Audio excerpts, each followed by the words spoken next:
live. What's going on, everybody? How's everyone doing today? Thank you for joining us. We're super excited about today's episode. We're talking about contracts, creating contracts, and risk management. Risk management. Another possibly boring topic. I don't know. I think we'll make it interesting. But it's very important. Yes. And we will make sure not to bore you to death. So let's get it. The Business Project Podcast. Business can be complicated. We break it down so regular people like us Can understand and find success. I'm John Crespo, accountant and consultant. I'm Casey Bryant, marketer and event planner, If you run a business, or want to run a business. welcome to the show. What's up? What's up? What's up? What's up? Yeah. So I think this is going to be a good episode because we think about last week, right? Last week we started talking about documenting our processes and setting up some systems, which are very important implementation factors to a successful business, right? You got to document what you're doing.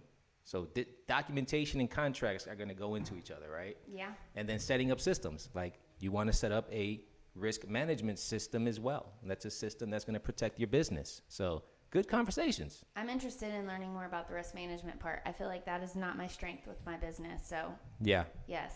But all of these things, if you guys have been following us and following along with these podcasts, we started and we have taken you through all of the steps almost of launching a business. So if you're brand new to business and you're overwhelmed by the process, which 99% of the people that we meet with that are new business owners are, then we've put it all together and just step by step for you. We've gone over just, an overview of each one and given you the tools that you need in order to successfully launch your business. And we are towards the end. Yeah, of we're these on steps. step 13. 13. Wow. This is awesome. It is so great. And we're going to finish this series in a couple weeks, and then we're going to start a new series just for you guys. I think we decided today we're going to do on financing. Financing, building business credit, building your business identity, all these stuff that is very popular right now on the internet. We're going to make sure that we make it right, that the information you get is factual and will actually help your business. And that's one of the things I think that John and I can both agree. A lot of the businesses that we see and work with, they struggle because they don't have proper financing for their company or funding in general. 100%. And so hopefully this can help you guys by giving you the information that you need to make sure that whether you're a new business or a business that has been going on for a while, that you have enough financing to be successful. Yes. And financing is needed, and I know we'll get into a little bit more in depth of it bit in the next couple of weeks, but it's going to be a great conversation. Please follow along. You're going to want to hear this information because this topic, every business talks about it and every business needs it. They do. Yeah. So should we start off with the contracts? Yeah. So I guess the good question is, what are contracts and why do we need them? You're so good at the definitions. And I like that we bring it up. All right, so let me put this out there. If you hire an employee, you need a contract. If you're working with another business to accomplish something together, you need a contract. If your business has partners, has multiple owners, you need a contract. What else? What else do you need a contract for? If you're doing a service, did I say this already, for someone else? Like if you're getting business, you need a contract. You do. So basically what you're saying is anytime your business is interacting with somebody else, you need a contract. You need a contract. That be another person or a business, another business. Right. You need a contract. And we mentioned in previous podcasts that you need to have an attorney. So we talked about the 3 important relationships with business, your accountant, your business attorney, and your insurance agent. Yes. And so you should have already established a good relationship with an attorney, and we would highly, highly recommend, because if you go online, a lot of times those contracts that you see that are just template contracts aren't necessarily going to cover everything that you need to cover within your business. And so it's so important to make sure that you have the right funding at your startup, or even if you've been in business for 10 years, this is something that you need to budget for. Meet with a business attorney, go over all of the relationships that you have within your business, and make sure that you have a contract in place, because this is definitely something that you want to take care of beforehand. It is a lot cheaper to do it now than it would be to do and have to deal with the lawsuits and everything later. For sure. I mean, it's crucial when you're looking at establishing relationships. Number one, it makes everything clear. So there's no question about who's doing what. There's no question about what's expected. There's no question about just the actual engagement that the business is getting into. So you want to have that contract in place because, number one, it's going to salvage relationships. I've seen so many businesses that are partnerships just go downhill. I've seen families get drawn into problems because there's no clear expectation of the relationship that's going into the actual business itself. And it same goes into getting projects, right? If you're going to do a project for a client, you want to make sure that that expectation of that project is clear, and contracts help with that as well as employees. Like if you're going to hire an employee or a 1099 or someone that's going to be like a subcontractor to do work for you, you want to make sure the understanding is very clear, and that's where contracts come in. Yeah, and I think it's really easy when you're starting out a business to be really excited and everything is fun and this is all going to be great and very positive, which is great. But then, and so you don't necessarily focus on the contracts because you're like, oh, that'll never happen. It's Right. going to be great. That person and I, we just click so much and we love each other and it's going to be wonderful. But then as you get into it, into the relationship further down the road, something happens, because once money's involved, man, well, no matter how close you are with somebody, once money's involved, it becomes an entirely different situation. For sure. Even when the intentions are good. And I think a lot of times your intentions are great. The person that you have a contract with, their intentions are great. It's just that those details have never been drawn out and put on paper and agreed upon. And so you're expecting one thing, they're expecting another thing. It was never actually discussed and agreed upon, and so it turns into a disaster. And these are the type of things that we're trying to avoid. So even if, what I'm trying to say is, even if you have a good relationship with these contractors or with the business partners or with anybody that you're working on, your customers, it's to clearly draw out the expectations of, this is what I'm thinking in this relationship and this is what you're thinking in this relationship. Let's have a discussion about it, make sure that it's on paper. Most definitely. And if there is a question, my goodness, so early, I can't even talk right. You have something that you can refer back to, right? You have your document that you can refer back to make sure the everything is clear. So, you know, let's start by talking about them in different stages, right? Or different types of contracts. And I think a good one is an employment contract. As your business grows, you're gonna say, all right, we got to start hiring some help. We need to grow our team. We need some people to bring people on. So creating an employment contract is going to be very important for the position you're going to fill, so that the person you're bringing on board understands exactly what's expected of them and what they're going to get out of it and how they're going to support the business and all that good stuff. So, how can you do that right? Number one, you have the employment application, and then you have the kind of like the job description. And the job description counts as the contract that's signed, basically. And a lot of times, if you work with a payroll company, the payroll company has a lot of this stuff that they'll set you up with. I know there's a payroll company that our electrical company worked with for a long time, and they give you all of the things, like this huge booklet, anything that you need to know when you hire an employee. This is what we can give you, and that's what they specialize in. That's what they work with every single day. And I always think the best way to make sure that you're doing things right is to work with somebody that specializes in that part.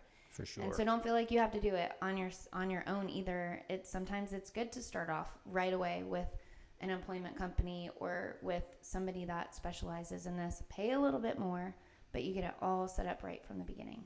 Yeah, the saying is you get what you pay for, right? So you want to make sure that if you want to do something right, you got to pay to get it done right. Instead of using your neighbor down the street that's done some stuff like this before, and hey, I got something for you. It's not really going to be exactly what you need for your business, most likely.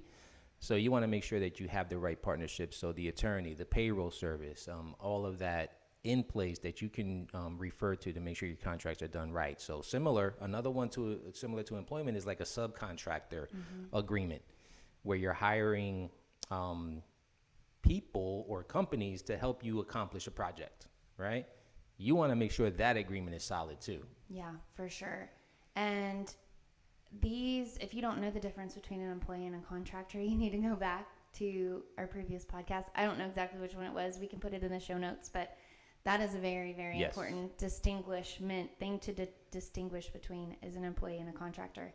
And yeah, same thing. I feel like even more than an employee, you need to have all of everything drawn out on paper for what your expectations are and what their expectations are when it comes to hiring an independent contractor. Most definitely.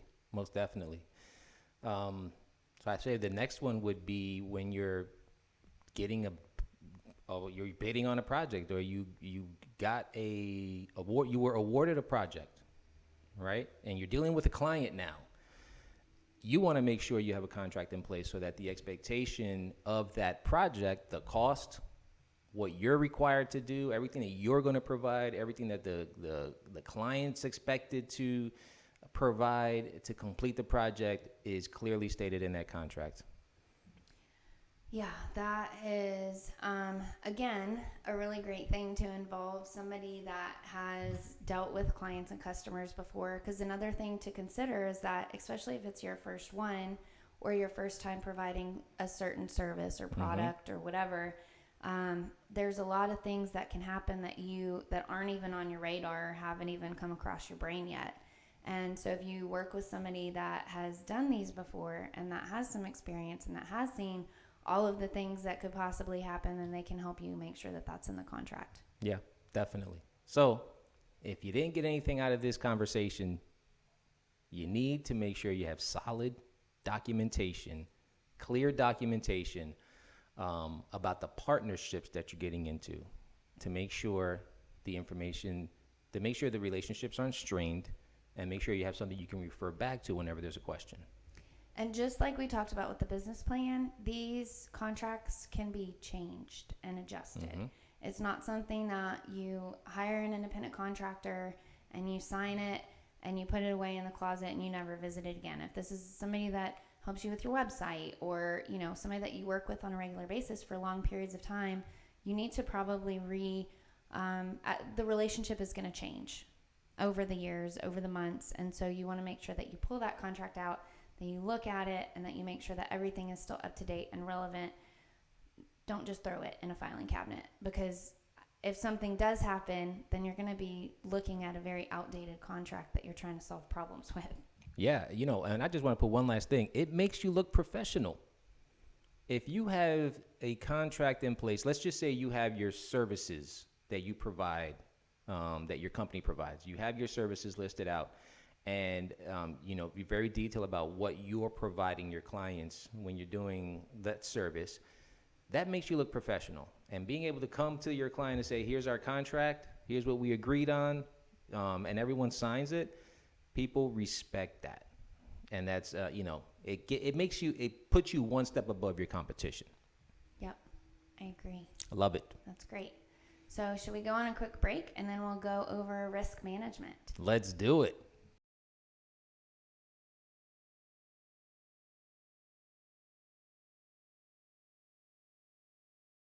Our videos aren't working. Just kidding. And we're back. For you. The 5 things that you can do to get customers for $0 is a free video that we have on our website thebusinessproject.com, and this goes over 5 things. Everybody wants new customers, more money. And so we put together a free video and a little PDF, downloadable PDF just for you. So go to thebusinessproject.com and check that out. You like that ad-libbing right there? There's so many great resources on thebusinessproject.com. If you haven't checked it out yet, check out the website, thebusinessproject.com. There's a lot of free resources that you can download, documents that you can download. The checklist is there for establishing your business. The 5 ways to get customers for $0. Like, there's so much information there. There's a community that we have building there in the businessproject.com website. So if you haven't signed up, check out the courses, because we get into depth, right? So you're going to need to, what we're providing in the podcast is more an overview. We get some detail, but these courses actually make you a professional, like make you the subject matter expert after you take it. Yeah, and there's a whole subscription package for you. So it's only $19 a month, and you get unlimited access to all of the videos in there. And we put up at least one a week, and it goes over all different kinds of aspects of running a business, whether you're a new business or a business that's been around for a while. We go over facing your fear in your business. We deep down into financial statements and accounting and social media and all of those things, and we bring in experts in those areas to help us create the videos. So you guys head on over to thebusinessproject.com and either get some free resources or get a subscription, whatever you are interested in doing, however you want to move forward. And one last plug, we are going to the holiday season. You know what would be cool? If you know someone that's starting a business that would benefit from this, it's a great holiday gift. Yes. Buy it for functional. I love functional gifts. Right? That like is the this best one thing actually ever. will do some benefit for them. Yes. I love that. Good job, John. Let's go. Holidays, take advantage. Yes. All right. So let's get into some risk management here. Risk management. We need a lawyer for this one. Yeah, we do. I feel like we actually have some deeper videos that go into a lot of detail with the business attorney on the subscription package. So I think let's put a disclaimer out there. I'm not a risk management professional. I don't think you're a risk management professional either. We're going to talk about our experience when it comes to risk management, but I wholeheartedly would recommend you go to thebusinessproject.com and take advantage of that course with the lawyers, because that's where you're going to get the full kit and caboodle. You need it. Risk management is important. Yeah, it is, because like we talked about with contracts, if you can meet with somebody that is a professional and that knows what they're doing, then you can save a lot of money in the end, right? You put the money into the beginning. It's an investment in your company. You do really well, and you save so much headache. And not all the time. This with both risk management and with contracts, it's not a guarantee. There's still possibly some things that can come up, but it does help mitigate those risks a lot when you are proactive in this area. Yeah. So what is risk management? You know, risk management is the safety and the viability, maintaining the safety and viability of your company, right? So that if something happens, let's just say the damage is mitigated.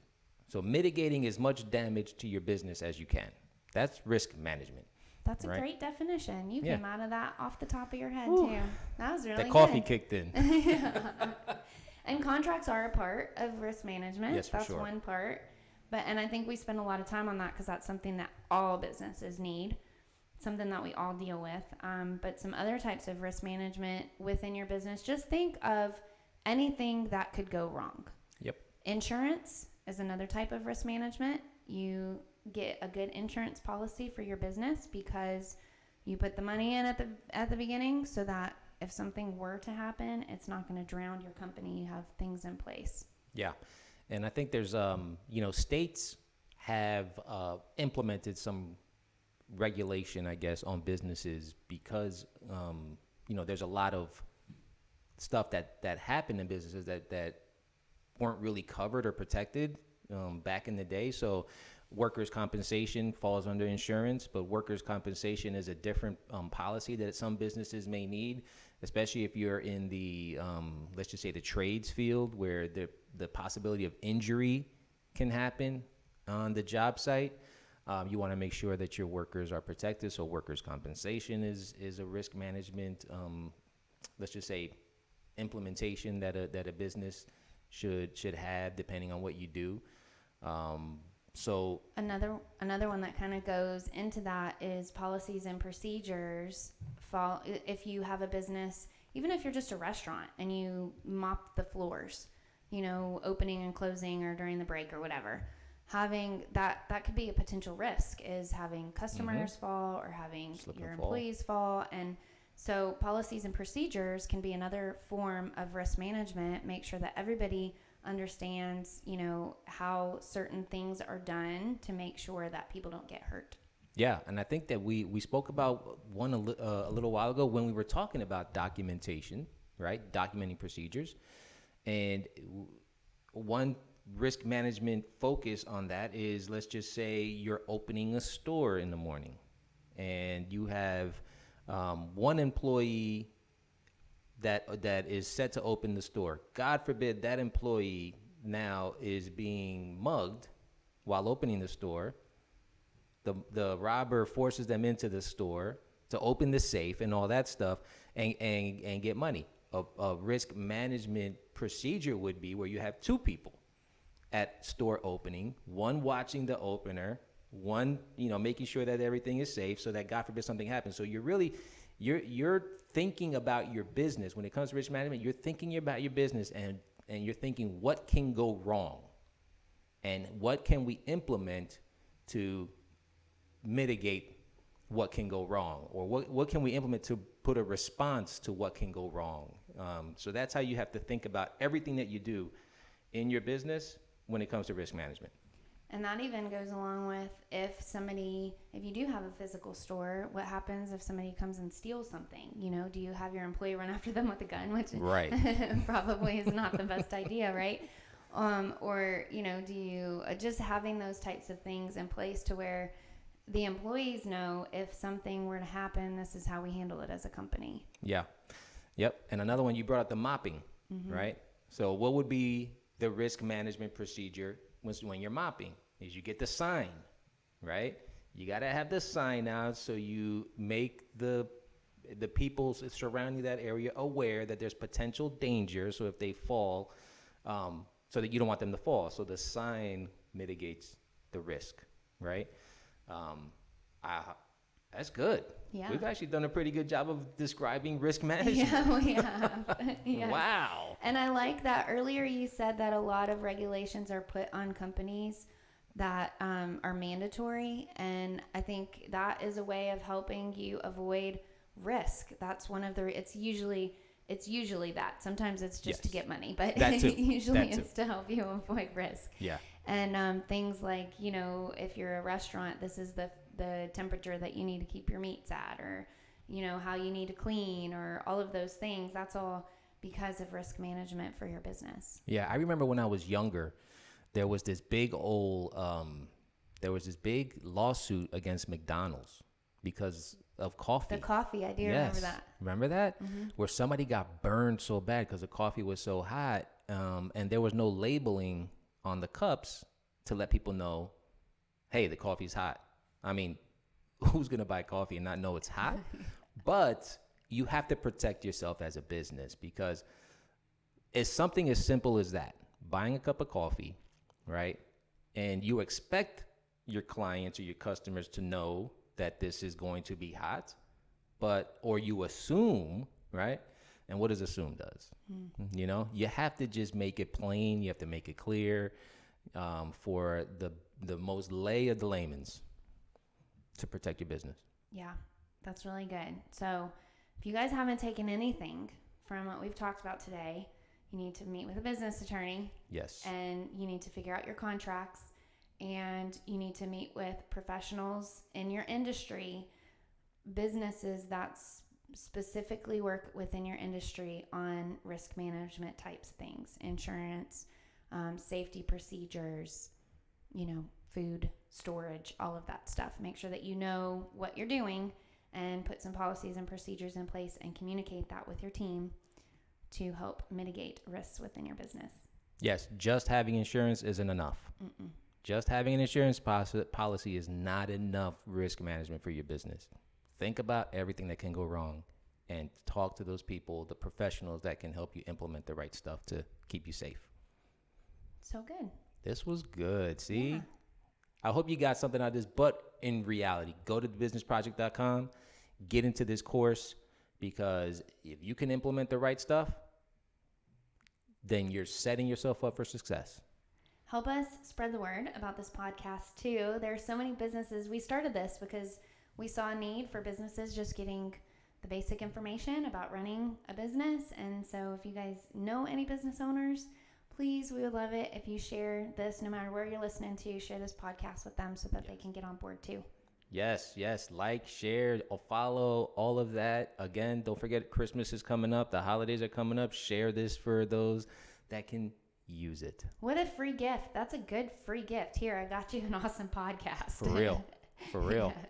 Yes. It cost me the share button. All right, you guys. Next week, I already forgot what we're talking about. Do you remember? Financial statements. Financial statements. Blech, another boring conversation, but we'll try to make it fun. We will catch you guys next week. You have a good rest of your week. See ya.